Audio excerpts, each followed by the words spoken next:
ओम नमोस्तु नमोस्तु नमोस्तु नमोस्तु। रणमलोये शौत्रिकाड़वर्ती अरहंताणम। रणमलोये शौत्रिकाड़वर्ती सिद्धाणम। रणमलोये शौत्रिकाड़वर्ती आयरियाणम। रणमलोये शौत्रिकाड़वर्ती उवज्जायाणम। रणमलोये शौत्रिकाड़वर्ती शवशाहनम। ओंकार बिंदु संयुक्तम नित्यम ध्यायन्ति योगिनः। कामदम मोक्षदम चैव ओंकाराय नमो नमः। मंगलम भगवान वीरो मंगलम गौतमो गणी। मंगलम कुंद कुंदार्यो जैन धर्मोस्तु मंगलम। सर्वमंगल मांगल्यम सर्व कल्याण कारकम। प्रधानम सर्वधर्माणम जैनम जयतु शासनम। नमः शमैशाराय स्वानुभूत्य चकाशते।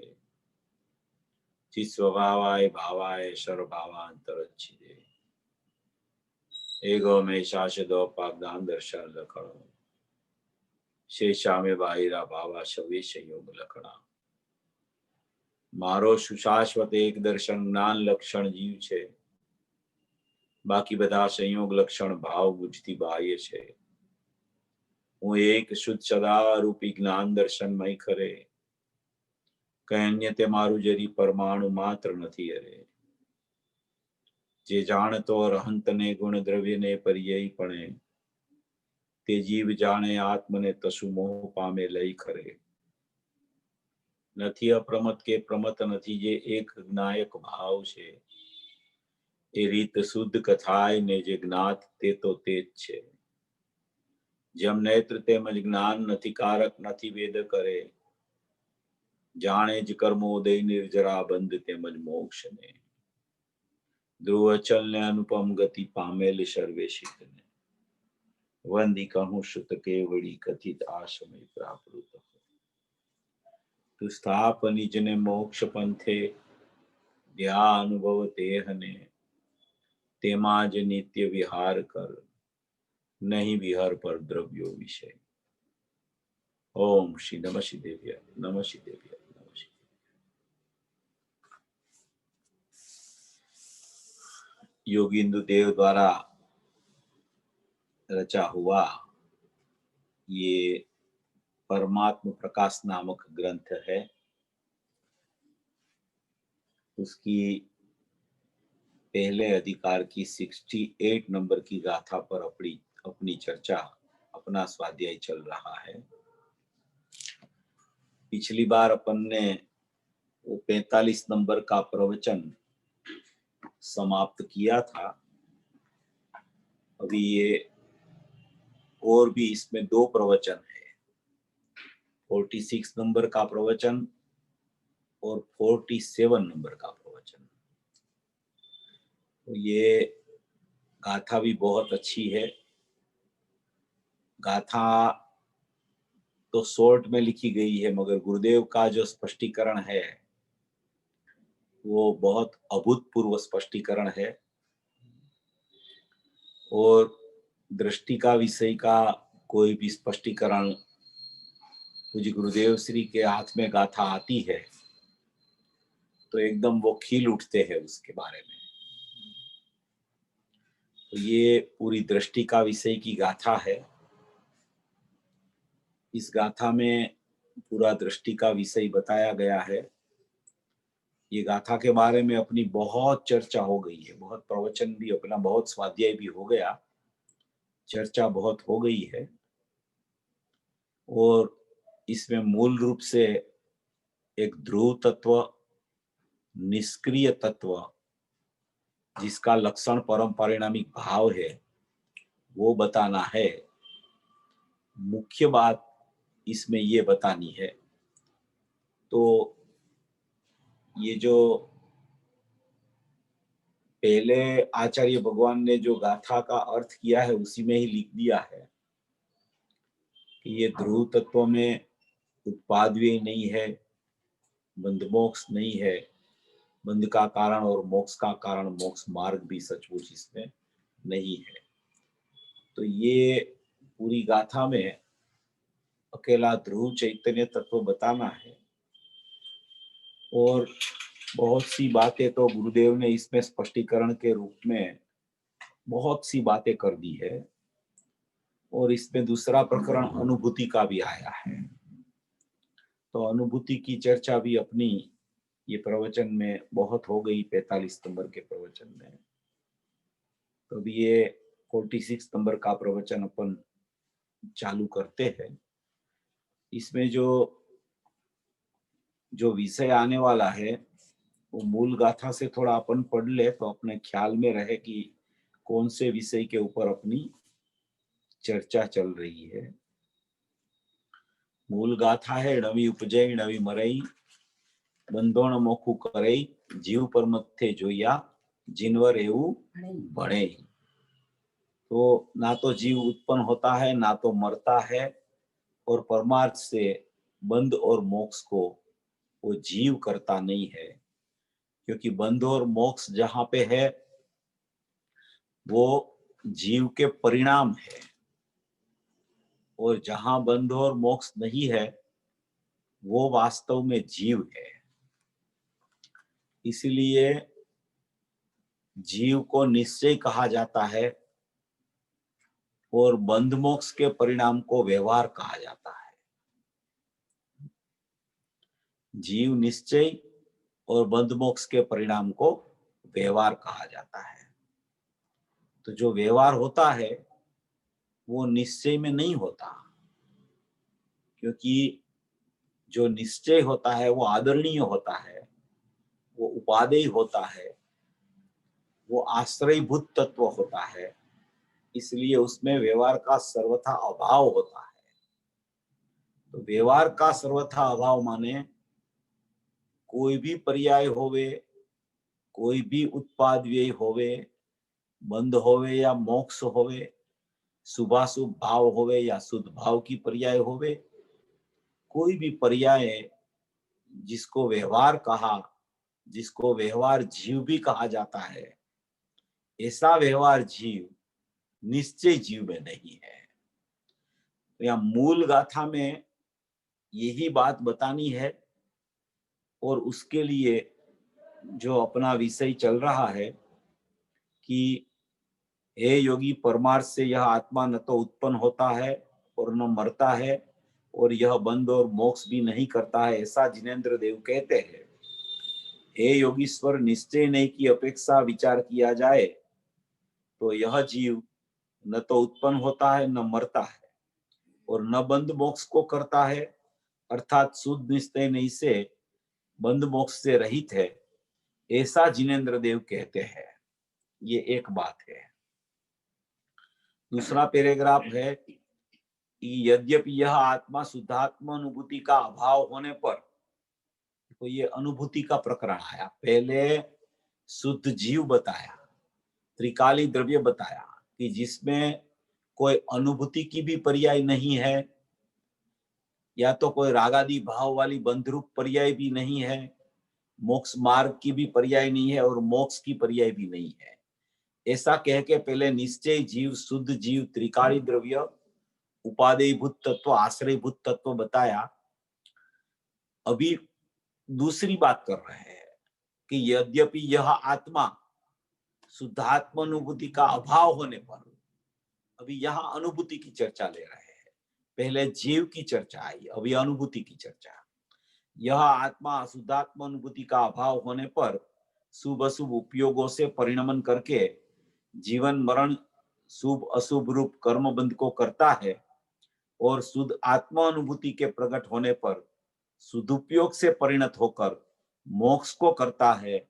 तो भी शुद्ध पारिणामिक परम भाव ग्राहक शुद्ध द्रव्यार्थिक नहीं की अपेक्षा न बंध का करता है और न मोक्ष का करता है। शुद्धात्म अनुभूति का जब अभाव है तब शुभाशुभ भाव का परिणमन चलता है, और शुभाशुभ भाव का परिणमन चलता है तो जन्म मरण, शुभ अशुभ परिणमन जो होता है उससे कर्म का बंध होता है। और जब शुद्ध आत्मा अनुभूति का अभाव मिट के शुद्ध आत्मा अनुभूति प्रकट हो जाती है, तो प्रकट होने पर सदुपयोग से परिणत होकर, सदुपयोग से परिणत होकर माने सदुपयोग परिणाम में होता है, वो पर्याय परिणमती है द्रव्य की सन्मुख होके, इसलिए सदुपयोग से परिणमन होकर, सदुपयोग से परिणत होकर मोक्ष को करता है।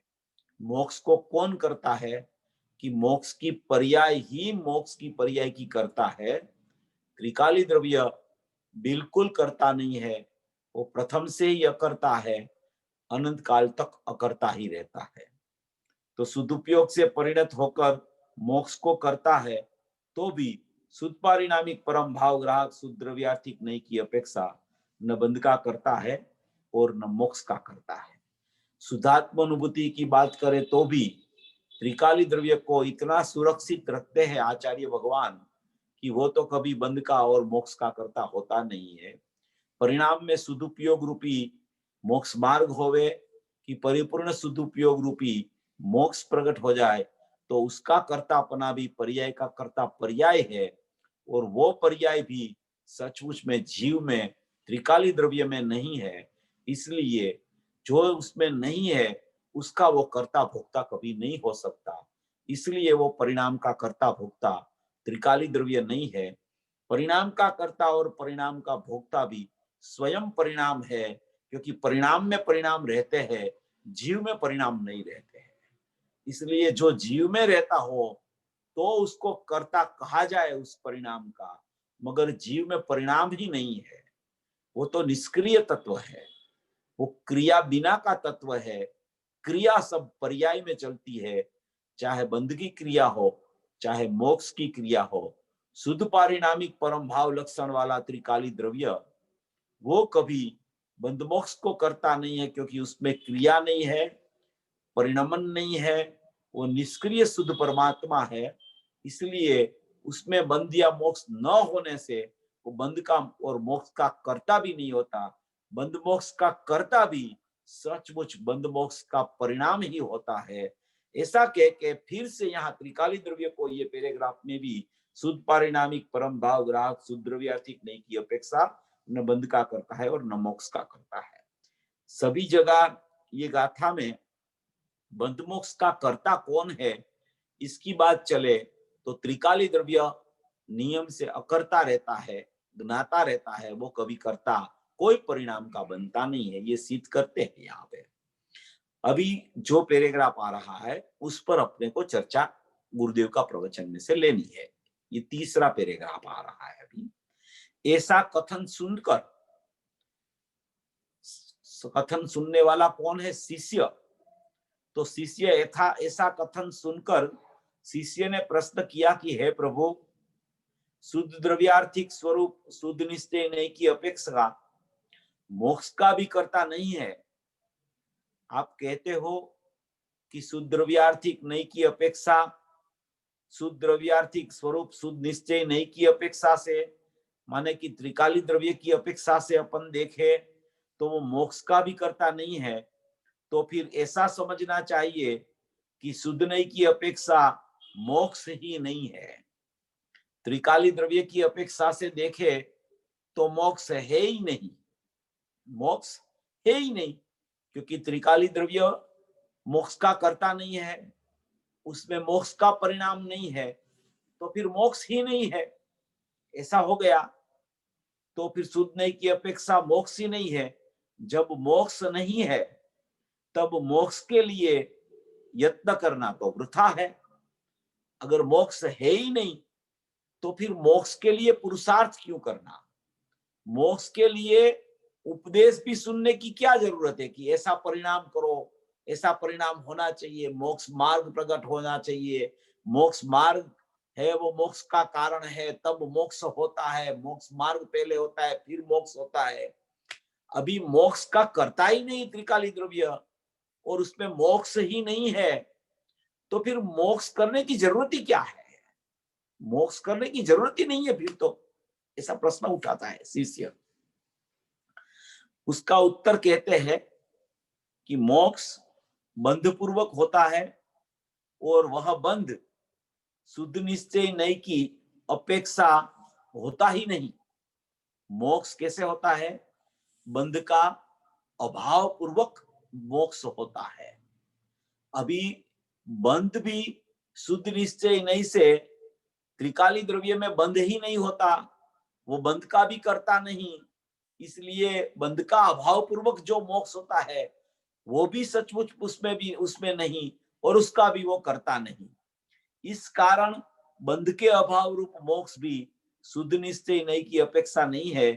यदि शुद्ध निश्चय नहीं से बंध होता तो हमेशा बंधा ही रहता, कभी बंध का अभाव ही नहीं होता। ये यहाँ ये पैराग्राफ की चर्चा, ये पूरा 46 नंबर का प्रवचन में ये पूरी ये पैराग्राफ की चर्चा आई है। बाद में जो दृष्टांत आया है कि सांकल से जो बंधा हुआ पुरुष है, वो चर्चा फिर उसके बाद के प्रवचन में पूज्य गुरुदेव श्री ने उठाई है।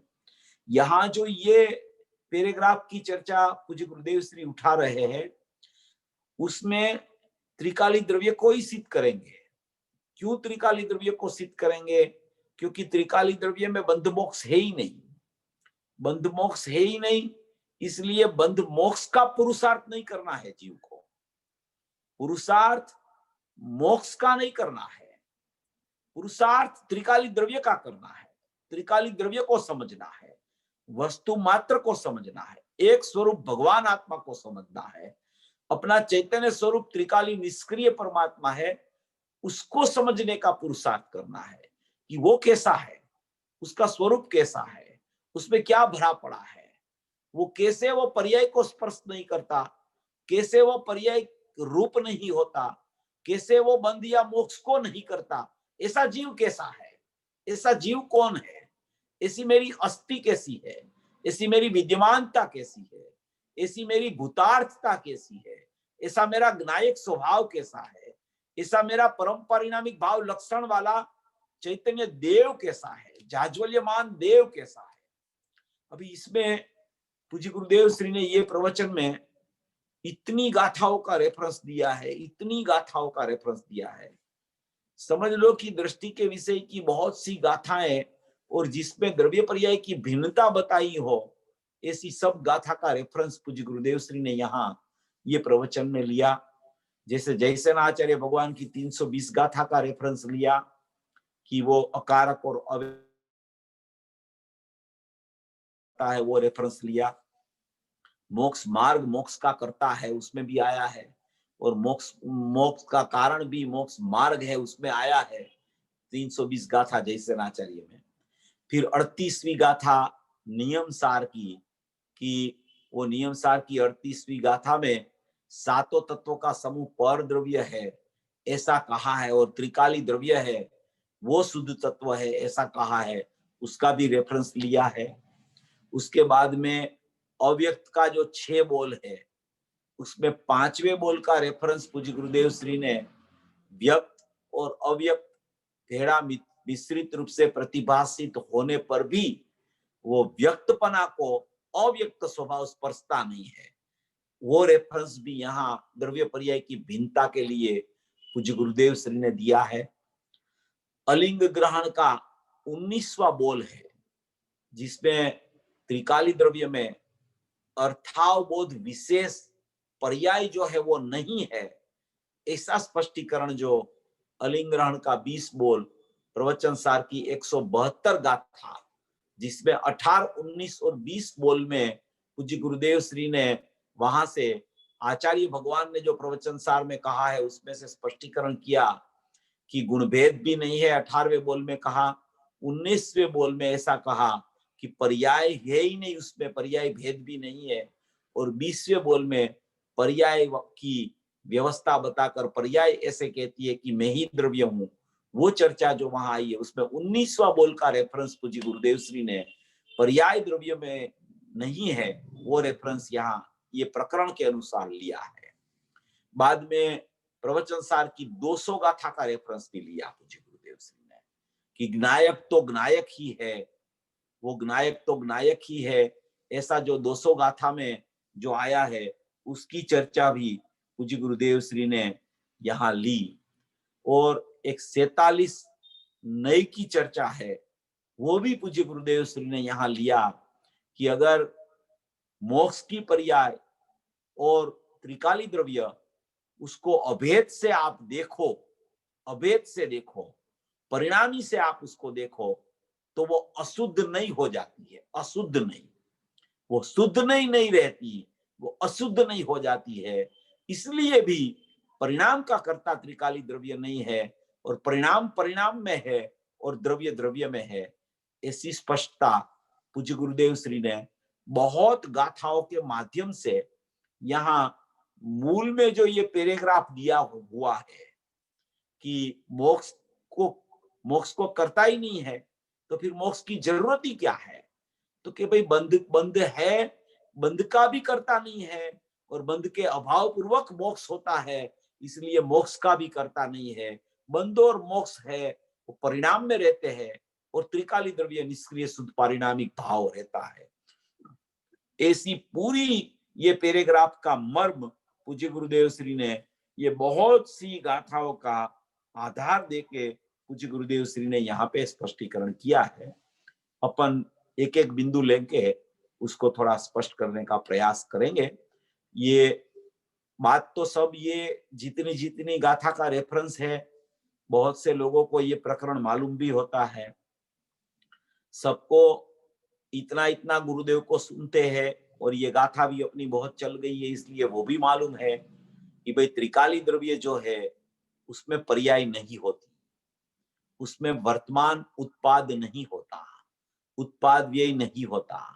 शुभाशुभ भाव की तो बात ही छोड़ो, मगर शुद्ध परिणमन रूप पर्याय मोक्ष मार्ग और मोक्ष की है, जो संवर निर्जरा मोक्ष कहा जाता है, जो साधक के लिए साध्य कहा जाता है। साधक का ध्येय त्रिकाली द्रव्य होता है, और साध्य उसका वो निर्जरा मोक्ष और संवर निर्जरा मोक्ष की परिणमन जो शुद्ध परिणाम होता है, वो मोक्ष जो है उसका साध्य होता है। ऐसी पर्याय भी द्रव्य में नहीं है।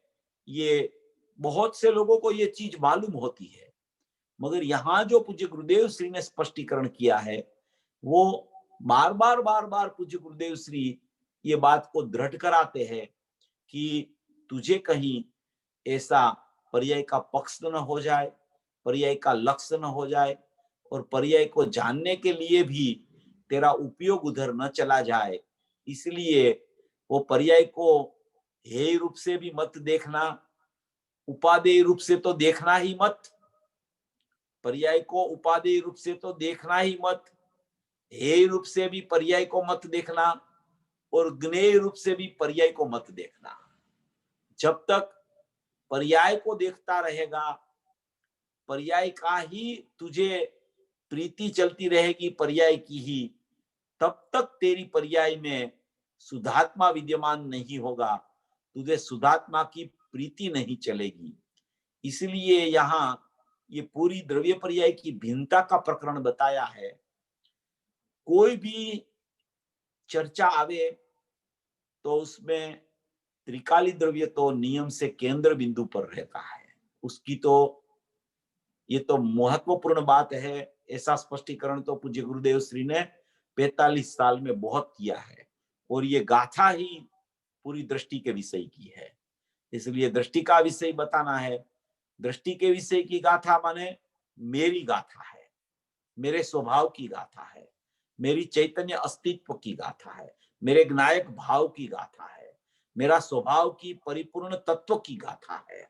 इसलिए वो नजरिया रख के इसको अपन विचार में लेंगे तो अपने को इसमें स्पष्टीकरण हो जाएगा। ऐसा ये प्रकरण है। अभी पूज्य गुरुदेव श्री का जो प्रवचन है उसको अपन चालू कर रहे हैं।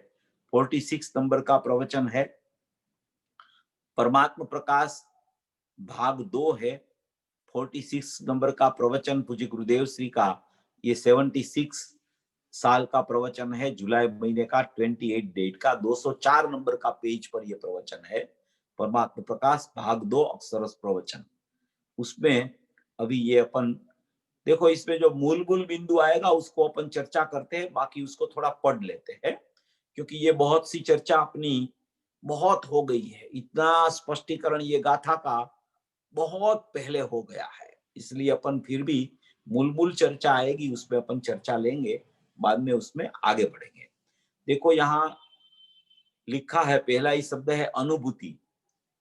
जो शुद्धात्मा है उसका अनुसरण करके अनुभूति होना, निर्विकल्प परिणति को शुद्ध आत्म अनुभूति कहते हैं। अपना आत्मा त्रिकाल शुद्ध है, उसकी अनुभूति, उसका अनुभव होना, और उसके अभाव में, अनुभूति के अभाव में शुभ अशुभ उपयोगों से परिणमन करके, क्योंकि शुद्धात्मा वस्तु तरफ की शुद्धात्मानुभूति का अभाव है, तो शुभाशुभ भाव का भाव है। शुभ अशुभ उपयोगों से परिणमन करके जीवन मरण शुभ अशुभ कर्मबंध को करता है।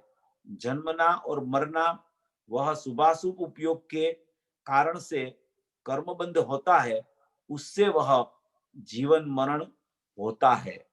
तो ये पैराग्राफ में जब तक शुद्धात्मा का अनुसरण करके अनुभूति नहीं होती, तब तक शुभाशुभ उपयोग चलता रहता है, और तब तक जन्म मरण का अभाव नहीं होता है।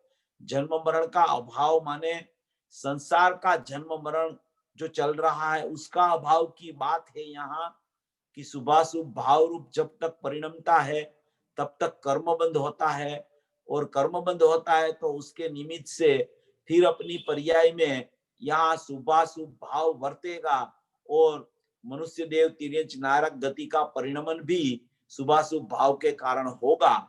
इसलिए यहाँ अनुभूति की मुख्यता से बता रहे हैं कि जब तक अनुभूति नहीं होती तब तक जन्म मरण नहीं मिटता। तो वो अनुभूति कैसे होती है कि अपना त्रिकाल शुद्ध आत्मा है, उसका अनुसरण करके, उसकी तरफ लक्ष्य करके, उसमें अहम करके अनुभूति होती है। तो ऐसी अनुभूति की चर्चा यहाँ ये पैराग्राफ में बताई गई है। दूसरा पैराग्राफ में अभी चालू करते हैं। और शुद्धात्मा अनुभूति के प्रकट होने पर, ये चर्चा सब बहुत हो गई है अपनी, ये अनुभूति का प्रकरण अपन ने पहले ले लिया है। और शुद्धात्मा अनुभूति के प्रकट होने पर यहाँ बात ये कहनी है कि पर्याय में अनुभूति का अभाव के कारण पर्याय में शुभ अशुभ भाव करके जो कर्मबंध हुआ उससे जन्म मरण करता है जीव, उससे जीव जन्म मरण करता है। और शुद्ध आत्मा अनुभूति के प्रकट होने पर भगवान शुद्ध आत्मा को निर्विकल्प अनुभूति के द्वारा अनुभव करके, अथवा शुद्धात्मा अनुभूति के प्रकट होने पर शुद्ध आत्मा अनुभूति का अभाव में शुभाशुभ भाव प्रकट होता है। देखो यहाँ ये एक बात बहुत अच्छी आई है कि और शुद्ध आत्मा अनुभूति के प्रकट होने पर भगवान शुद्ध आत्मा को निर्विकल्प अनुभूति द्वारा अनुभव करके, निर्विकल्प अनुभूति द्वारा अनुभव करके, अनुभूति जो होती है वो नियम से निर्विकल्प होती है।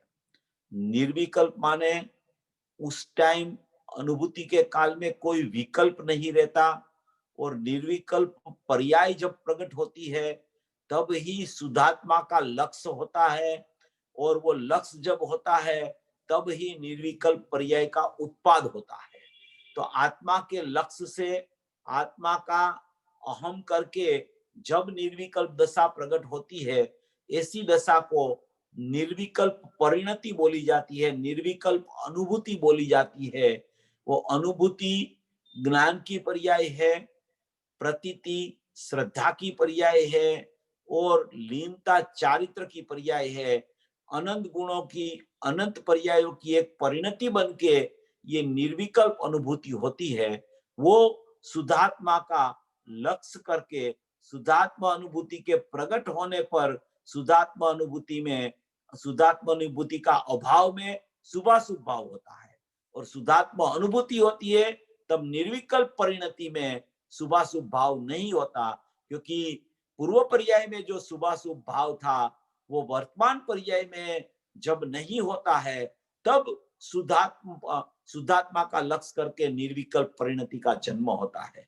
जब तक परिणाम में शुभाशुभ भाव चलते रहते हैं तब तक उस परिणाम में निर्विकल्प परिणति नहीं होती, और जब शुभाशुभ भाव का उत्पाद नहीं होता है और जब शुद्धात्मा की लक्ष्य करके शुद्ध परिणति प्रकट होती है निर्विकल्प, तब शुभाशुभ भाव का वहां अभाव होता है।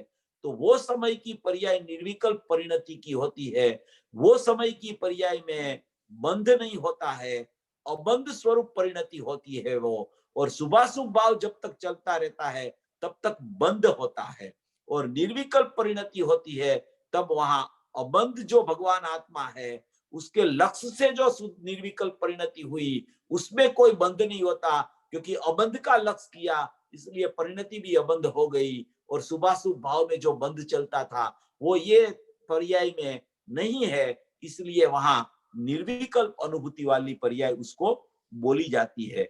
शुद्धात्मा अनुभूति के प्रकट होने पर चैतन्य वस्तु जो अबद्ध स्वरूप है, चैतन्य वस्तु जो अबद्ध स्वरूप है, अबद्ध स्वरूप माने कभी बंधी हुई नहीं है, वो किसी से बंधी हुई नहीं है। चैतन्य स्वरूप जो है, चैतन्य वस्तु, वो अबद्ध स्वरूप, अबद्ध स्वरूप शब्द समयसार परमागम की 14वीं गाथा में आया है।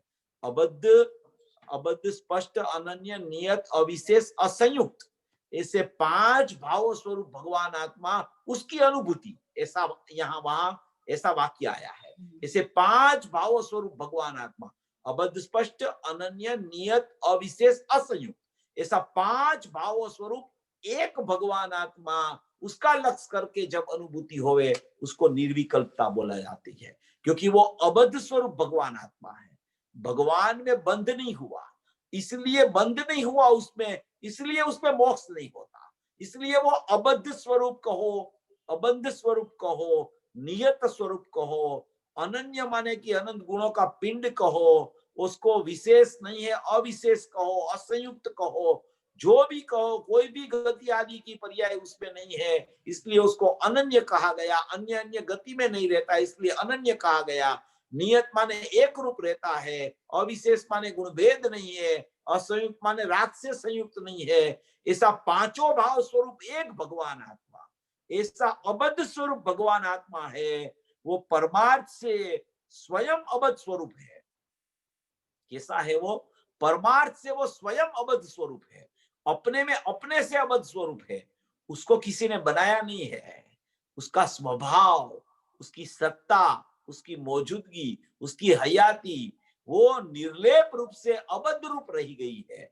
ऐसा अबद्ध स्वरूप है, परमार्थ से वो स्वयं अबद्ध स्वरूप है, मगर उसकी पर्याय में जब शुद्ध आत्मा अनुभूति होती है उससे सदुपयोग से परिणत होकर मोक्ष को करता है। तो मोक्ष को करता है सदुपयोग से परिणत होकर, वो परिणाम परिणाम को करता है। सदुपयोग से परिणत होकर माने वो मोक्ष मार्ग की पर्याय सदुपयोग रूप होकर परिणमती थी, वो मोक्ष की पर्याय भी सदुपयोग रूप परिणमन करने लगी, तो वो पर्याय का कर्ता पर्याय है, सदुपयोग से परिणत होकर मोक्ष को करता है।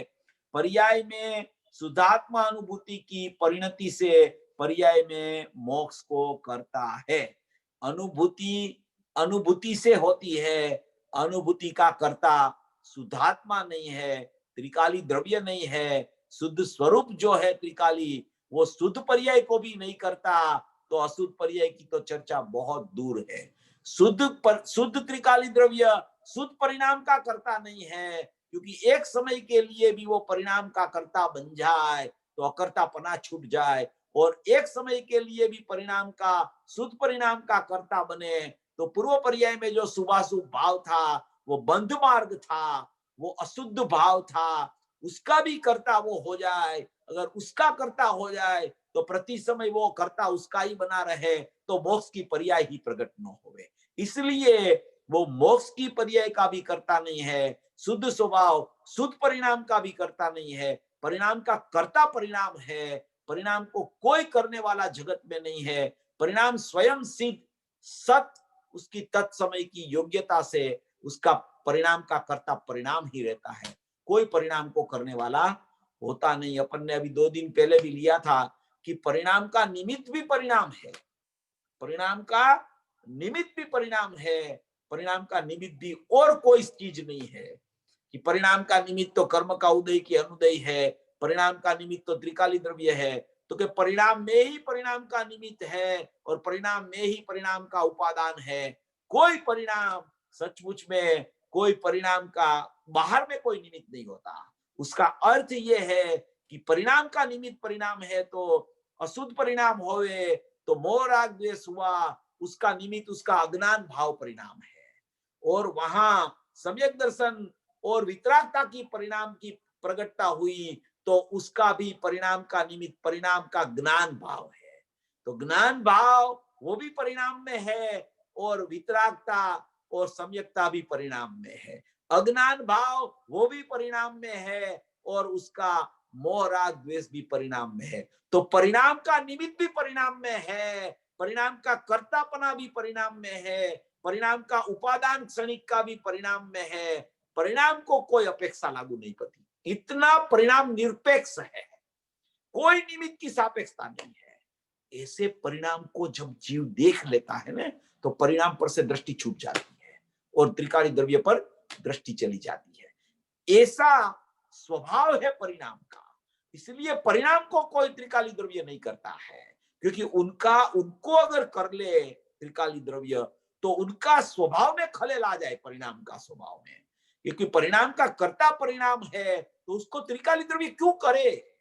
त्रिकाली द्रव्य अकर्ता ही रहे और परिणाम परिणाम से ही प्रति समय होता रहे, होता रहे, होता रहे। उसका कर्ता वही परिणाम ही बनता रहेगा, कोई उसका कर्ता नहीं बन सकता। क्योंकि ये सत्व अलग है, ये सत्व अलग है। ये अंशी सत्व है, ये अंश सत्व है। अंश का सब अंश में होता है, अंशी का सब अंशी में होता है। कोई अंश को कोई अंशी कर नहीं सकता। अगर कोई अंश को एक समय के लिए भी अंशी करने लगे तो सदा ऐसा परिणाम होना चाहिए, तद्रूपो न भवति, ते रूप, उस रूप आत्मा होता नहीं परिणाम रूप, इसलिए वो उसका कर्ता बन सकता नहीं। ये 320 गाथा में आया तद्रूपो न भवति शब्द आया, कि तद्रूपो न भवति, वो परिणाम रूप नहीं होता त्रिकाली द्रव्य, इसलिए उसका कर्ता नहीं बनता। इसलिए यहाँ कहते हैं कि ये सदुपयोग परिणत होकर मोक्ष को करता है, सदुपयोग से परिणत होकर मोक्ष को करता है। उसका मतलब सदुपयोग से परिणत होकर माने त्रिकाली द्रव्य परिणत नहीं होता, वहां परिणाम का कर्ता परिणाम रहता है।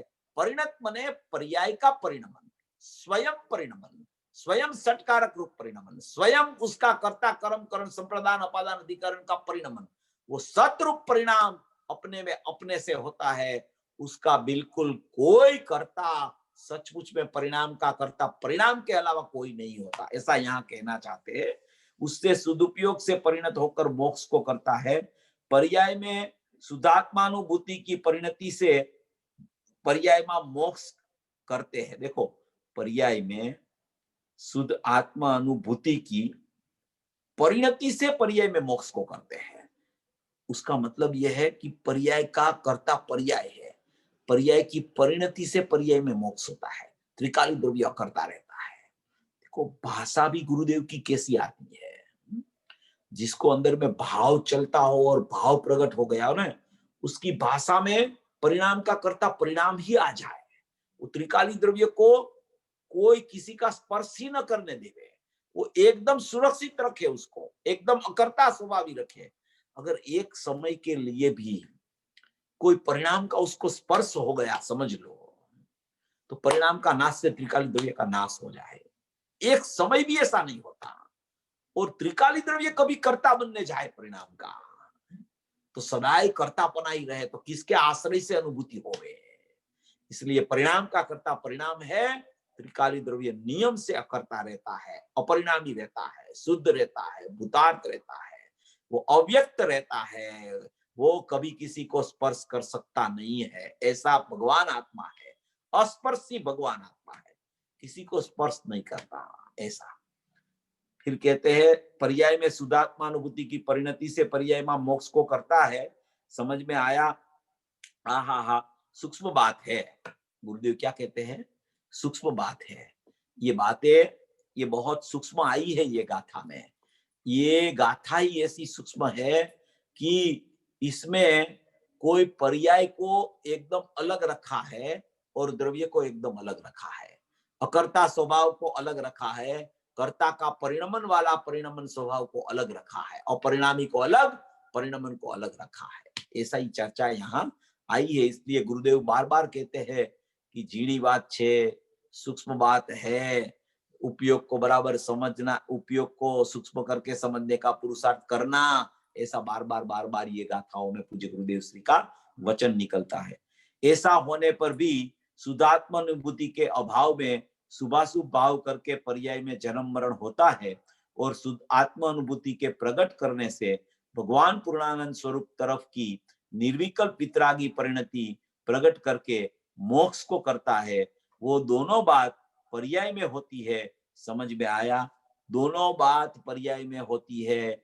बंध भी पर्याय में है, मोक्ष मार्ग भी पर्याय में है, और मोक्ष भी पर्याय में है। शुद्धात्मा में ना तो बंध है, ना तो मोक्ष मार्ग है, ना तो मोक्ष की पर्याय है, ऐसा कहना चाहते हैं। तो भी शुद्ध पारिणामिक परम भाव, शुद्ध द्रव्यार्थिक नहीं कर त्रिकाल परम स्वभाव भाव, जो बंध में नहीं और मुक्ति में नहीं, तो भी शुद्ध पारिणामिक परम भाव ग्राहक, शुद्ध द्रव्यार्थिक नहीं कर त्रिकाल परम स्वभाव भाव जो है, माने कि शुद्ध द्रव्यार्थिक नहीं कर जब कहे ना, तब त्रिकाली द्रव्य से बात करते हैं, ऐसा समझना। तो भी शुद्ध पारिणामिक परम स्वभाव परम भाव ग्राहक, शुद्ध द्रव्यार्थिक नहीं कर त्रिकाल परम स्वभाव भाव, जो बंध में नहीं और मुक्ति में नहीं, वो तो त्रिकाल मोक्ष स्वरूप है। त्रिकाली द्रव्य कैसा है? त्रिकाल मोक्ष स्वरूप है। उसको, उसमें ना मोक्ष होता है, क्योंकि उसमें बंध नहीं है। बंध का अभाव पूर्वक मोक्ष कहाँ होता है? तो पर्याय में होता है। ये तो त्रिकाल मोक्ष स्वरूप स्वयं सिद्ध परमात्मा है। इसको मोक्ष ना करना नहीं है, इसमें मोक्ष होता नहीं है, इसमें बंध नहीं है, इसलिए बंध को दूर भी नहीं करना है, इसलिए इसमें मोक्ष की पर्याय भी नहीं है। इसलिए ये तो स्वयं मोक्ष स्वरूप है, स्वयं अकर्ता स्वभावी है, स्वयं ज्ञाता स्वभावी है।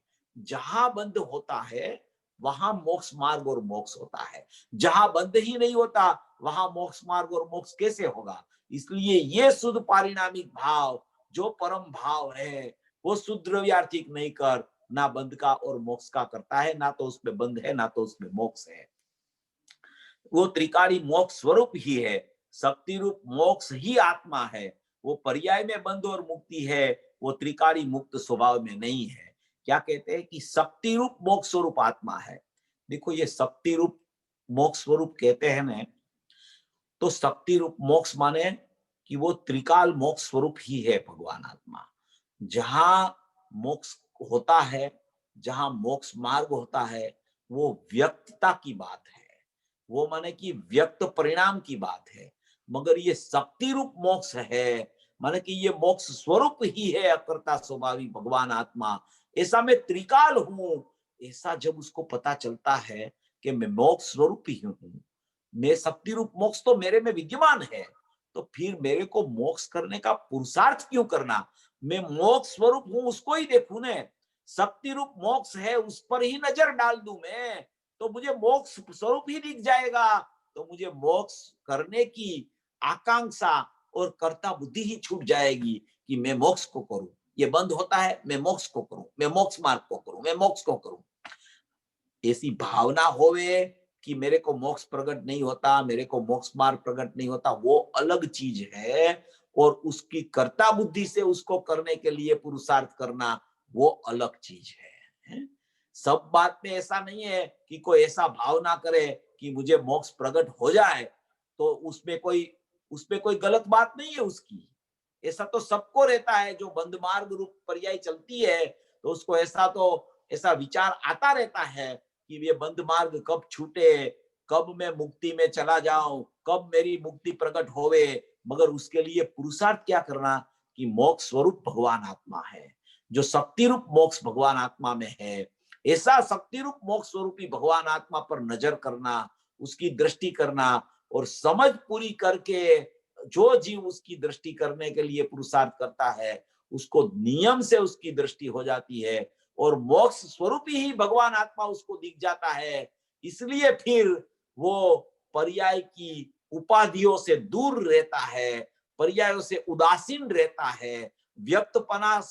व्यक्तपना मोक्ष मार्ग प्रकट हुआ कि मोक्ष प्रकट होने वाला है, उस तरफ नजर उसकी नहीं जाती, क्योंकि उसकी नजर यहाँ पड़ गई है। इसलिए इसमें उसको मोक्ष स्वरूप दिखा, शक्ति रूप मोक्ष उसने देख लिया, इसलिए व्यक्त पर्यायों में तो मोक्ष आएगा ही, ऐसा विश्वास आ गया, ऐसा अहम हो गया, ऐसी श्रद्धा बन गई, ऐसी प्रतीति बन जाती है, इसलिए वो पर्याय में मोक्ष तो आएगा ही। इसलिए उसका विकल्प ही नहीं करता, उसकी चिंता ही नहीं करता, उसके लिए कुछ पुरुषार्थ नहीं करता।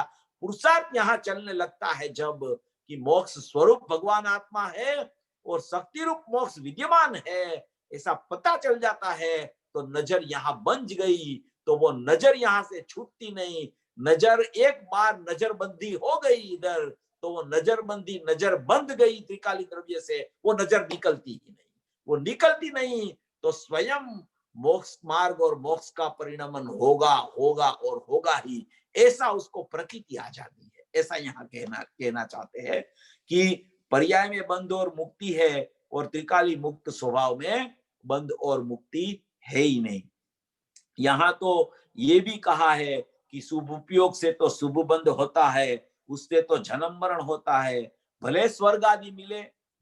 शुभ उपयोग जो चल रहा है ना परिणाम में, अज्ञानी जीव के परिणाम में उसकी अज्ञान दशा के कारण उसको प्रति समय शुभ अशुभ शुभ अशुभ शुभ अशुभ भाव का परिणमन चल रहा है, उससे नियम से बंध होता है और बंद होने से उसको गति का परिभ्रमण चलता है और कर्म बंद होता है। फिर वो नया बंद होने के लिए उसका कर्म का उदय आता है, फिर यहाँ परिणाम का उदय उत्पाद होता है और वो फिर से बार बार बार बार उसका परिणमन में शुभ अशुभ चलता है, तो नया कर्म बंद होता रहता है।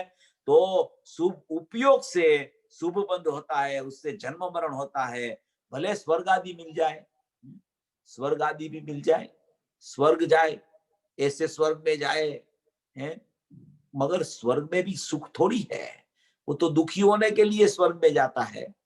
सुख तो आत्मा में है, आत्मा में जब तक नहीं जाएगा तब क्षेत्र परिवर्तन कितना भी हो जाए, द्रव्य क्षेत्र काल भव और भाव का कितना भी परिणमन परिभ्रमण हो जाए, मगर उसमें कहीं भी सुख नहीं है। सुख तो एक भगवान आत्मा में है, जो भगवान आत्मा शक्ति रूप मोक्ष स्वरूपी है और मोक्ष स्वरूप ही भगवान आत्मा है। ऐसा भगवान आत्मा में सुख पड़ा है, कहीं स्वर्ग के क्षेत्र में सुख नहीं है। कोई ऐसी मान्यता चलती है कि यहाँ से तो एकदम पुण्य बंद करेंगे, शुभ भाव करेंगे, यहाँ से हम स्वर्ग में चले जाएंगे, फिर महाविद्य क्षेत्र में सिमंदर भगवान का वंदन करने जाएंगे और उसकी देशता सुनेंगे तो वहां से हमारा मोक्ष हो जाएगा। ये जो निदान का कार्यक्रम अनादि से जीव का चल रहा है, उसमें निदान बंद होता है और वो बंद है, वो गति का परिभ्रमण के लिए वो उसको आमंत्रण दे रहा है वो जीव। इसलिए ऐसी सोचों पर पहले ने पहले चौकड़ी मार देना, पहले ने पहले चौकड़ी मार देना कि इससे ये होगा, इससे ये होगा, इससे ये होगा, ये होगा। उसका मतलब ये है कि वो सभी एक पर्याय को दूसरी पर्याय से जोड़ने का पुरुषार्थ कर रहा है। ऐसी पर्याय होगी तो ऐसी पर्याय होगी, ऐसी पर्याय होगी तो ऐसी पर्याय होगी, वहां जाऊंगा तो वहां सुनूंगा तो वहां से मोक्ष मार्ग हो जाएगा, फिर मोक्ष में चला जाऊंगा। तो निमित्त नैमित्तिक संबंध छोड़ता नहीं है, एक पर्याय का दूसरी पर्याय के साथ संबंध छोड़ता नहीं है और पर्याय को एक पर्याय को दूसरी पर्याय के साथ जोड़ता रहता है, तो बंध का प्रकरण कभी छूटता नहीं है। बिल्कुल एक पर्याय का दूसरी पर्याय के साथ बिल्कुल संबंध नहीं होता। अगर एक पर्याय का दूसरी पर्याय के साथ संबंध होवे तो कोई जीव मोक्ष मार्ग में प्रविष्ट ही न हो सके, क्योंकि बंध वाली पर्याय है, उसका संबंध अगर दूसरी पर्याय के साथ हो गया तो बंध ही होता रहे, बंध ही होता रहे, बंध ही होता रहे, बंध का अभाव ही ना होवे। इसलिए बंध की पर्याय का व्यय होता है, उसके साथ कोई दूसरी नई पर्याय का उत्पाद का संबंध नहीं होता। इसलिए मोक्ष मार्ग की पर्याय बंध मार्ग का अभाव पूर्वक प्रकट होती है और वो अभाव में वो भाव का पूर्व पर्याय का भाव का ये भाव में अभाव है। इसलिए कोई एक पर्याय का दूसरी पर्याय के साथ बिल्कुल संबंध नहीं होता। इसलिए ऐसा निदान कभी नहीं करना चाहिए कि यहाँ से वहां जाएंगे, वहां से वहां जाएंगे, उसका काम होगा, स्वर्ग में जाएंगे तो ये कार्य करने को मिलेगा। बिल्कुल ये निदान नहीं करना चाहिए, क्योंकि सुख वहां जाएगा स्वर्ग में तो भी आत्मा में से सुख मिलेगा, निगोद में होगा नरक में तो भी आत्मा में से नरक में होगा तो भी सुख मिलेगा। सुख आत्मा के अलावा कहीं से नहीं मिलता है, कोई सुख का देने वाला नहीं है। मेरा आत्मिक सुख मेरे में से ही प्रकट होता है, ऐसी मान्यता उसकी, अभिप्राय ऐसा बनना चाहिए। जब तक ये अभिप्राय नहीं बनता कि मोक्ष स्वरूप में ही परमात्मा हूं और मोक्ष की पर्याय भी प्रकट होगी तो वो मेरे में से ही प्रकट होगी और उसके सटकारक से ही प्रकट होगी, ऐसा जब तक उसको निर्णय नहीं होगा तब तक उसकी अन्य अन्य अन्य अन्य पर्यायों के साथ या अन्य जीव के साथ संबंध करता रहेगा तो कभी वो छूटने का मार्ग प्रकट नहीं होगा। इसलिए स्वर्ग होवे तो भी क्या है, सदुपयोग से ही मुक्ति होती है। व्यवहार से परंपरा मुक्ति कहने में आई है वो तो उपचार का कथन है। व्यवहार से परंपरा मुक्ति भी जिसको सदुपयोग हो गया हो उसके लिए बाद में राग आता है, तो उसके लिए व्यवहार से परंपरा मुक्ति का कथन आता है। कोई शुभ भाव वाले को परंपरा मुक्ति व्यवहार से होती है ऐसी कोई बात है ही नहीं। भगवान समझ में आया, भगवान आत्मा पूर्ण शुद्ध स्वरूप है, उसकी अनुभूति स्वरूप सदुपयोग है, ये वो सदुपयोग से मुक्ति होती है ऐसा कहा न। मगर ये पर्याय की बात किया, वस्तु जो त्रिकाल परम स्वभाव भाव है ये सब तो पर्याय की बात किया, सदुपयोग की बात भी पर्याय की है, शुभ उपयोग की बात भी पर्याय की है, ये सब बात तो पर्याय की कर दी हमने। मगर वस्तु जो त्रिकाल परम स्वभाव भाव है, त्रिकाली द्रव्य जो चैतन्य वस्तु है, वो वस्तु कहते हैं ना। जब वस्तु, तो वस्तु में क्या बसता है कि वस्तु में अनंत गुण रहते हैं, मगर वस्तु कहने से वस्तु मात्र में अनंत गुणमय पड़ा भी नहीं आता है। वस्तु मात्र में वस्तु मात्र एक स्वरूपी एक स्वभावी भगवान आत्मा वो वस्तु मात्र है, अनंत गुण में भी व्यवहार हो जाता है। वस्तु मात्र वस्तु मात्र वस्तु मात्र वस्तु मात्र वस्तु मात्र। वो कहते हैं कि वस्तु जो त्रिकाल परम स्वभाव भाव है, वस्तु जो त्रिकाल परम स्वभाव भाव है, तीनों काल में वस्तु रहती है, परम स्वभाव भाव रूप रहती है, ऐसी न ऐसी रहती है।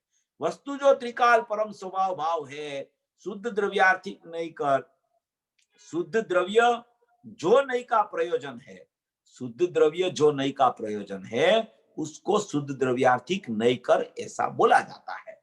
शुद्ध द्रव्य जिसका नई का प्रयोजन है वो नई से देखने से न बंध का करता है और न मोक्ष का करता है। अशुद्ध नई से देखो तो कर्ता भोक्ता दिखता है, क्योंकि अशुद्ध नई से पर्याय दिखती है और शुद्ध नई से द्रव्य दिखता है।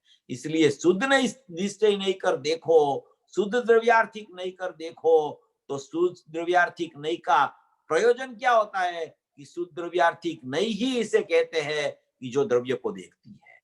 द्रव्य को देखने वाली नई का नाम शुद्ध द्रव्यार्थिक नहीं पड़ता है, और पर्याय को देखने वाली नई का नाम अशुद्ध द्रव्यार्थिक नहीं कहो, पर्याय नहीं कहो, व्यवहार नहीं कहो, ये सब पर्याय को देखने वाली नहीं है। पर्याय को देखे या भेद को देखे वो सब अशुद्ध द्रव्यार्थिक नहीं है, व्यवहार नहीं है, पर्यार्थिक नहीं है। और अकेला त्रिकाली द्रव्य को जे देखने का प्रयोजन जिसका होवे उसको शुद्ध द्रव्यार्थिक नहीं बोली जाती है। शुद्ध द्रव्यार्थिक नहीं से त्रिकाली द्रव्य को नहीं देखना है। त्रिकाली द्रव्य को जो ज्ञान का अंश देखता है वो ज्ञान का अंश का नाम शुद्ध द्रव्यार्थिक नहीं पड़ जाता है, ऐसा यहाँ कहना चाहते हैं। शुद्ध द्रव्यार्थिक नहीं कर, शुद्ध द्रव्य जो नहीं का प्रयोजन है वो नहीं से देखने से न बंध का करता है और न मोक्ष का करता है। ये वस्तु जो है वो राग भाव रूपी बंध का भी करता नहीं और अनुभूति रूप निर्विकल्प सदुपयोग का भी करता नहीं और मोक्ष का भी करता नहीं। यहां तक तो ये अपनी चर्चा चल भी गई थी। पूरा कोई भाव प्रकट होने वाला भाव का करता वस्तु मात्र त्रिकाली द्रव्य जो है, जो बंध मोक्ष जिसमें नहीं है, जो शाश्वत त्रिकाली आत्मा है, वो कभी कोई वर्तमान उत्पाद वाला परिणाम का करता कभी नहीं बन सकता। चाहे तो उसमें विभाव रूप परिणमन हो, चाहे तो स्वभाव रूप परिणमन हो, कोई परिणमन का करता त्रिकाली द्रव्य बिल्कुल नहीं बन सकता। ऐसा यहां तक आया। अभी जो अपना विषय शुरू हो रहा है वो तीसरा पैराग्राफ था, उसका विषय अभी उसमें इसमें आएगा, मगर गुरुदेव थोड़ा छेड़ के फिर से दृष्टि का विषय की ही चर्चा शुरू करने वाले हैं। यहाँ कहते हैं, देखो ऐसा कथन सुनकर शिष्य ने प्रश्न किया कि हे प्रभु, शुद्ध द्रव्यार्थिक स्वरूप शुद्ध निश्चय नहीं कर मोक्ष का भी करता नहीं है, आत्मा शुद्ध द्रव्य स्वरूप से मोक्ष का करता नहीं, तो ऐसा समझना चाहिए कि शुद्ध नहीं कर मोक्ष ही नहीं है। जब मोक्ष ही नहीं है तब मोक्ष के लिए यत्न करना तो वृथा हो गया। अभी शुद्ध निश्चय नहीं कर मोक्ष है ही नहीं, तो मोक्ष के लिए मैं क्यों पुरुषार्थ करूं? तो कि तुझे मोक्ष के लिए पुरुषार्थ करना ही नहीं है। मोक्ष तो फल है, मोक्ष तो तू मूल को पकड़ता है तो फल आता रहता है। तू फल को पकड़ने जाएगा तो मूल में से तेरी दृष्टि च्युत हो जाएगी, तो फल पर दृष्टि पड़ेगी, तो यहां से च्युत हुई तो मिथ्या दृष्टि हो जाएगा। ये मूल है, मूल त्रिकाली द्रव्य मूल स्वरूप है। मूल आत्मा, त्रिकाल आत्मा, मोक्ष स्वरूपी आत्मा, शक्ति रूप मोक्ष जिसमें पड़ा है, ऐसा भगवान आत्मा, ऐसा भगवान आत्मा जो है, अभी तू उसको नहीं देखेगा तो मोक्ष भी प्रकट नहीं होगा। क्योंकि पर्याय में भी मोक्ष कब प्रकट होगा कि त्रिकाली द्रव्य मोक्ष स्वरूप है, ऐसा तुझे विश्वास आना चाहिए। ये विश्वास का नाम मोक्ष मार्ग और सचमुच मोक्ष है। विश्वास माने, विश्वास तो जीव को विकल्पात्मक दशा में भी ऐसा विश्वास तो आता है कि मैं त्रिकाली द्रव्य हूं, मैं मोक्ष स्वरूप हूं, मैं शक्ति रूप मोक्ष स्वरूप हूं, मगर अहम होना चाहिए उसमें। अहम, विश्वास विकल्पात्मक दशा है, अहम है वो निर्विकल्प दशा है। अहम की परिभाषा सोगानी जी ने भी बहुत जगह पे दी, आपने तो पढ़ा होगा सब लोगों ने, द्रव्य दृष्टि प्रकाश। तो देखो सोगानी जी ने अहम की परिभाषा इतनी बार सोगानी जी ने लिखी, अपन देखे ना तो पता चले अपने को। देखो एक प्रश्न किया, 532 नंबर का बोल है सोगानी जी का, 532 नंबर का बोल। उसमें आया कि शुरुआत वाला जो जीव है वो कैसे अनुभव का प्रयत्न करना, उसको शुरुआत वाला जीव है जिसको बहुत सा आगम का और अध्यात्म का अभ्यास हो गया, वो तो अलग बात है, मगर शुरुआत वाला जीव है उसको भी कैसे प्रयत्न करना अनुभव के लिए, ऐसा प्रश्न उठाया। 532 नंबर का बोल है, उसमें प्रश्न उठाया ऐसा कोई श्रोता ने। तो देखो सोगानी जी ने क्या जवाब दिया, मैं परिणाम मात्र हूं ही नहीं। क्या कहते हैं? मैं परिणाम मात्र ही नहीं हूं। उसका मतलब कि मेरे में परिणाम ही नहीं है, मेरे में बंधमोक्ष के परिणाम ही नहीं है, कोई परिणाम है ही नहीं मेरे में, मैं तो परिणाम मात्र हूं ही नहीं, ऐसा जवाब दिया उसने, मैं परिणाम मात्र ही नहीं हूं। फिर दूसरी बात कि त्रिकाली ध्रुवपणा में, त्रिकाली ध्रुवपणा में परिणाम नहीं है, परिणाम मात्र है ही नहीं इसमें, यह अपरिणामी तत्व है, त्रिकाली ध्रुव है, शाश्वत है, नित्य है, निर्लेप है, ऐसा अखंड परमात्मा है, ध्रुव परमात्मा है। त्रिकाली ध्रुवपणा में अहमपना स्थापना, सोगानी जी का बोल है, अहमपना स्थापना। अहमपना माने त्रिकाली द्रव्य ही मैं हूं, उसको अहमपना बोला जाता है। अहम श्रद्धा की पर्याय का परिणमन है, वो अहम श्रद्धा की पर्याय कर लेती है त्रिकाली ध्रुवपना में। अहमपना स्थापना, त्रिकाली ध्रुवपना में अहमपना स्थापना, वो एक ही उपाय है। उपाय क्या बताया? एक ही उपाय है, मैं त्रिकाली द्रव्य हूं, ऐसा अहमपना की स्थापना करना। उधर ऐसा अहमपना की जब स्थापना होती है ना, तब वो श्रद्धा की पर्याय अहम करती है त्रिकाली द्रव्य में, तब वो बाहर नहीं जाती है, तब दूसरे में अहम नहीं करती है, तब रागादि पर्याय पर नहीं जाती है, तब ज्ञान का परिणमन पर नहीं जाती है। इसलिए त्रिकाली ध्रुवपना में पहले तो ये पर्याय ही नहीं है, बंध और मोक्ष की पर्याय ही नहीं है, कोई परिणमन ही नहीं है, ऐसा ध्रुव स्वभाव है, ऐसा अपरिणामी तत्व है, ऐसा ज्ञायक भाव है, ऐसा मेरा शाश्वत तत्व है। वो त्रिकाली ध्रुवपणा है, उसमें अहमपना स्थाप देना।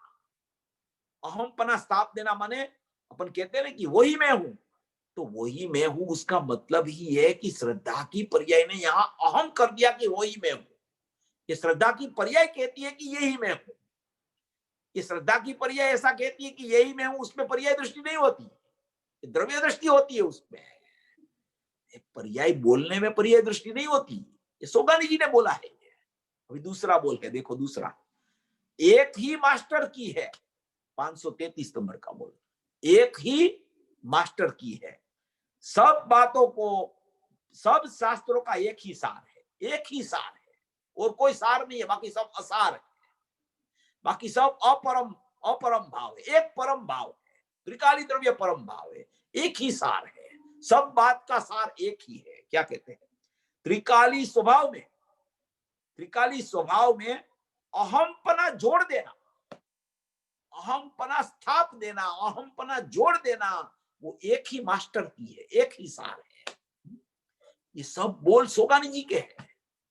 अहमपना की परिभाषा त्रिकाली द्रव्य में श्रद्धा अपनी स्थापना कर देती कि यही मैं हूं, उसको अहमपना बोला जाता है, उसको अनुभूति बोली जाती है, उसको शुरुआत वाला जीव को भी यही करना ऐसा बोला जाता है। परिणाम मात्र है ही नहीं मेरे में, परिणाम मात्र है ही नहीं, वो परिणाम ऐसा कहता है कि मैं त्रिकाली द्रव्य हूं।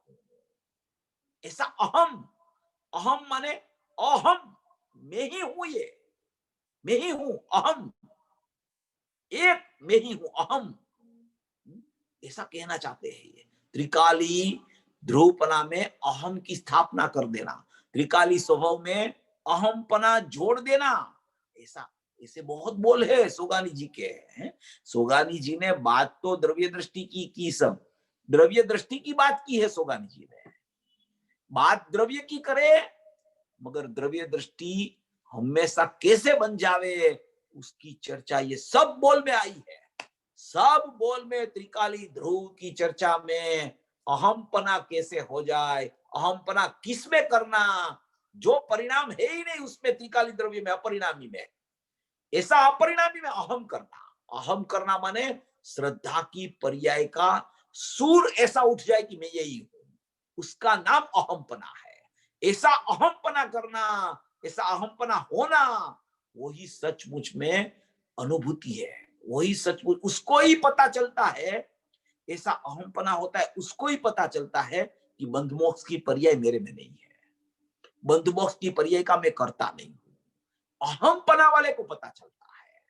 त्रिकाली ध्रुवपना में अहम की स्थापना की जिसने, उसको कोई पर्याय मेरे त्रिकाली द्रव्य में नहीं है, मैं तो मोक्ष स्वरूप ही हूं, मैं तो शक्ति रूप मोक्ष स्वरूप भगवान आत्मा हूं, ऐसा उसको पता चल जाता है।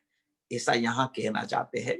ये पूरी गाथा ध्रुव तत्व की है, त्रिकाली तत्व की है, और ये अहमपना मूल बात है। अहमपना माने वो पर्याय की बात है, वो पर्याय में तो अनुभूति है, वो तो अलग है, वो पर्याय है ही नहीं उसमें पहले तो, मगर जिसमें पर्याय नहीं है वो मैं हूं, तो वो मैं हूं वो कैसे, कि अहमपना स्थापित कर देना उसमें, यही मैं हूं। वो उसमें कोई ऐसी बात नहीं होती कि ये तो पर्याय से बोला गया, ऐसा नहीं है भाई। अहमपना स्थापित हुए बिना पता भी नहीं चलता है कि त्रिकाली द्रव्य में बंध मोक्ष नहीं है, ऐसा पता भी नहीं चलता है। ऐसी भी बहुत सी बातें पूज्य ये सोगानी जी ने भी बहुत सी बातें यहाँ पे ऐसी लिखी है उसके ये बोल में। कभी कभी अपने को चांस मिलेगा तो ये भी अपन पहले से एक बार लेंगे इसको, द्रव्य दृष्टि प्रकाश को, ऐसा विचार है, कभी भी एक बार लेने का भी विचार है। तो ये इसमें बहुत मर्म भरा है, ये गुरुदेव ने तो सब स्पष्ट कर दिया है, बहुत स्पष्ट कर दिया है। सोगानी जी की भी बातें गुरुदेव ने अपने ऐसे स्पष्ट की, गुरुदेव ने अपने मंतव्य से बहुत अच्छी तरह से गुरुदेव ने स्पष्ट कर दी सोगानी जी की बातें भी। तो गुरुदेव का अपन सुनते हैं और पढ़ते हैं तो सब ज्ञानियों का और सब आचार्य भगवान का और जिनेन्द्र परमात्मा का पूरा सार उसमें आ जाता है, उसमें कोई माने कि कुछ बाकी नहीं रहता है। ऐसी ये कुछ गुरुदेव श्री की देशना है। सभी भवी जीव ऐसा स्वरूप समझकर मोक्ष मार्ग में प्रयाण करे, ऐसी मंगल भाव। जय जिनेन्द्र। बहुत सरस। તમે આત્મામાં બંધ મોક્ષ નથી કરીને પછી સોગાનીના બોલ 232 બસ 532 અને 533 માં કે અહમ મારા ચૈતન્યમાં સ્થાપવાનું છે. બહુ સરસ. જેને સવાલ હોય ને તો અનમ્યુટ કરજો ને I will take your name, એટલે multiple people at same time ના પૂછે તો તમે અનમ્યુટ કરીને સવાલ પૂછી શકો છો. તો અરુણાબેન, હા. હા.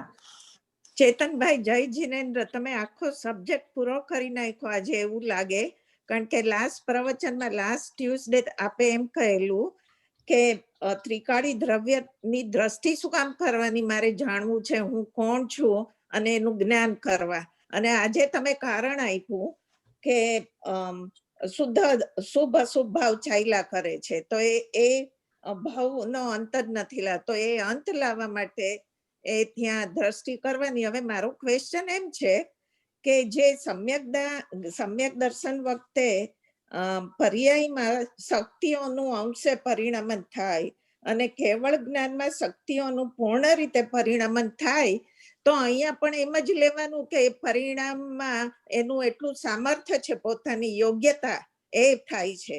અહીંયા બીજું કોઈ કારણ જ નથી. જીવની યોગ્યતા અને પર્યાયની યોગ્યતા એ પ્રમાણે જ લેવાનું ને. હા, પર્યાયગત યોગ્યતા જ લેવાની બધી જગ્યાએ.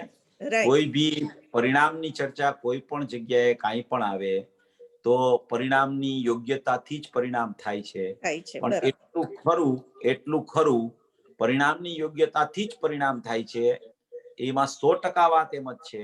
પણ એટલું ખરું કે પરિણામની યોગ્યતાથી જ્યારે પરિણામ પ્રગટ થાય ત્યારે તેનું લક્ષ ત્રિકાળી દ્રવ્ય ઉપર હોય છે, તેનું અહમ ત્રિકાળી દ્રવ્ય ઉપર હોય છે. બરાબર છે, બરાબર. ત્રિકાળી દ્રવ્યના અહમ પૂર્વક જ પર્યાયની યોગ્યતા બને છે, અને પર્યાયની યોગ્યતા જ્યારે બને છે ત્યારે એનું લક્ષ ત્રિકાળી દ્રવ્ય તરફ જ હોય છે. આ સિદ્ધાંત પર્યાયથી થાય છે, ઈ બરાબર છે, એકદમ યોગ્યતા અનુસાર જ થાય છે. અને એ સમયે પાછું લક્ષ એનું ત્રિકાળી દ્રવ્ય ઉપર હોય છે, એ પણ સિદ્ધાંતિક વાત છે. બે સિદ્ધાંત સાથે એક સમયમાં ચાલે છે, એ રીતે વિચાર લેવો. તો પછી ચેતનભાઈ એમ જ થયું ને કે મારી દ્રષ્ટિ, જીવની દ્રષ્ટિ જે સમયે સ્વ કે પર ઉપર હોય એ પ્રમાણે પરિણમન થતું આવે છે, કે એવું નહીં? એમાં પછી કર્મની સ્વ ઉપર દ્રષ્ટિ હોય તો સમ્યક પ્રકારે પરિણમન થાય, અને પર ઉપર દ્રષ્ટિ હોય તો વિભાવરૂપ પરિણમન થાય. વિભાવરૂપ પરિણમન થવાનો જ્યારે સ્વકાળ હોય ત્યારે પર ઉપર દ્રષ્ટિ જાય. સ્વભાવરૂપ પરિણમન થવાનો સ્વકાળ હોય પર્યાયની યોગ્યતામાં ત્યારે સ્વભાવ ઉપર દ્રષ્ટિ જાય. તમે દ્રષ્ટિ દ્રવ્ય ઉપર જાય ત્યારે અહીંયા શુદ્ધ પરિણમન થાય એમ લ્યો, અથવા તો દ્રષ્ટિ શુદ્ધ થવાનો સ્વકાળ હોય ત્યારે દ્રવ્ય ઉપર દ્રષ્ટિ જાય એમ લ્યો. એ બે માંથી એકેય વાત ખોટી નથી. બે વાત બે જગ્યાએ યથાર્થ છે. આપણે વિચાર કોટી કેવી રીતે આપણી રાખવી એ આપણા હાથમાં છે. પણ મૂળ વાત તો ત્રિકાળી દ્રવ્યમાં કોઈ પરિણામ નથી, એવું ત્રિકાળી દ્રવ્ય હું છું એવો જ્યારે સ્વીકાર આવે છે ત્યારે પરિણામમાં સહજતાથી જ એ સટકારકથી જ પરિણમન શુદ્ધ રૂપે પરિણમન થઈ જ જાય છે. એમાં કહેવાનો આશય એમ છે. બહુ સરસ. જે સવાલ કરવો હોય ને એ હિન્દીમાં બોલો, એટલે ચેતનભાઈ હિન્દીમાં જવાબ આપે તો જે હિન્દી સાંભળવા વાળા સમજી શકે. चेतन भाई, एक सवाल ऐसा है, आपने जो अभी अभी समझाया उसके अनुसंधान में ही, कि अगर साधक जीव अपनी दृष्टि त्रिकाली द्रव्य पर से च्युत करके परिणाम जो इतना सम्यक हो रहा है उसमें उसको एकदम प्रमोद आ जाए और दृष्टि परिणाम की तरफ चली जाए, तो वो उसके लिए अटक का स्थान बन सकता है। ऐसा है इसमें कि दृष्टि जो होती है ना वो श्रद्धा की पर्याय है. अभी श्रद्धा की पर्याय जब तक त्रिकाली द्रव्य के साथ अहम रूप रहती है तब तक वो साधकपना जीवित रहता है. और साधकपना में दृष्टि त्रिकाली द्रव्य से च्युत हो गई और आनंद आया और आनंद की सन्मुखता दृष्टि ने कर ली, तो वो दृष्टि मिथ्या दृष्टि हो जाती है. क्योंकि वो उसको ऐसा अहोभाव आ गया, ओहो ऐसा आनंद आया, तो वो आनंद की तरफ अगर दृष्टि चली गई, ज्ञान की बात अलग है, दृष्टि की बात अलग है. दृष्टि च्युत हुई आत्मा से, शुद्धात्मा से, तो नियम से दृष्टि मिथ्या हो जाती है. अभी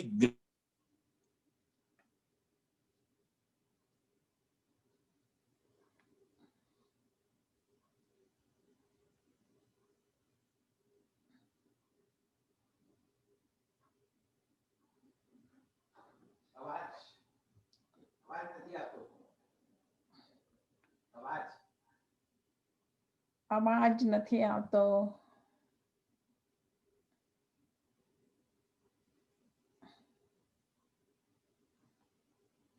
ફ્રીઝ થઈ ગયું છે. આઈ થિંક ફ્રીઝ થઈ ગયું લાગે છે.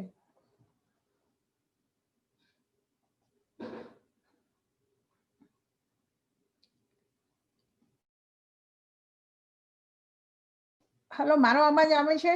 હેલો હા હેલો તમારો આવે છે. હા હવે હવે હવે આવે છે, ચેતનભાઈ નો હવે આવે છે. ચેતનભાઈ આવે છે, પણ તમારે વિડીયોને સ્વિચ 90 ડિગ્રી ફેરવજો.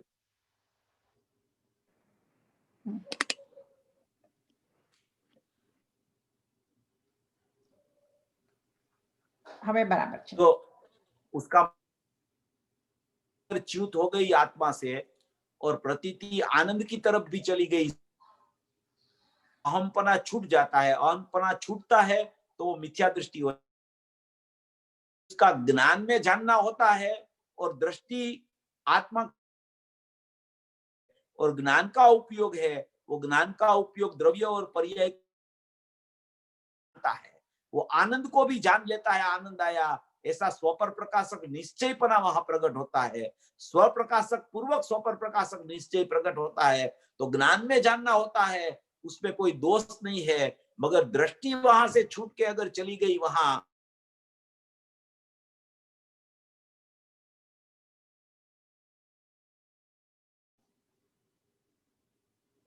વળી ફ્રીઝ થાય છે.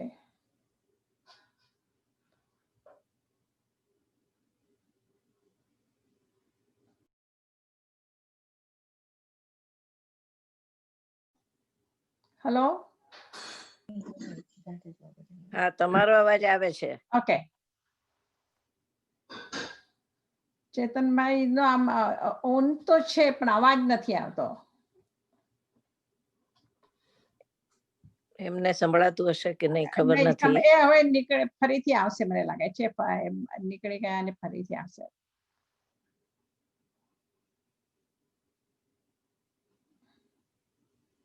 હવે આવે અમે જોયા એમને, એમને અનમ્યુટ બી કર્યા. હા ચેતનભાઈ.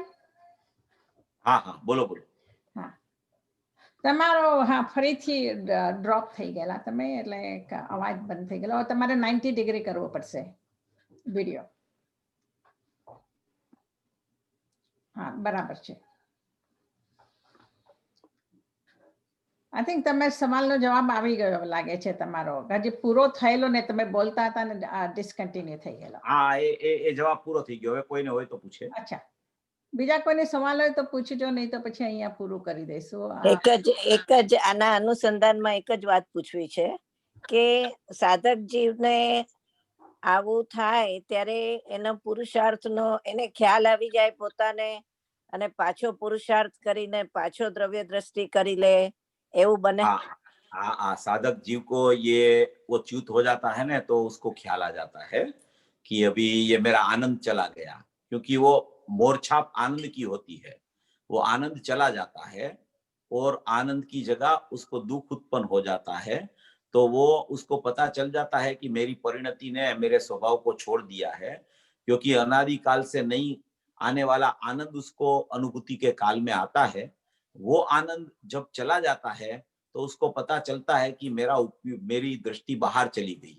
तो दृष्टि बाहर जाती है तो फिर से वो पुरुषार्थ करके अपने स्वभाव पर दृष्टि अहम करने के लिए फिर से वो पुरुषार्थी बनता है।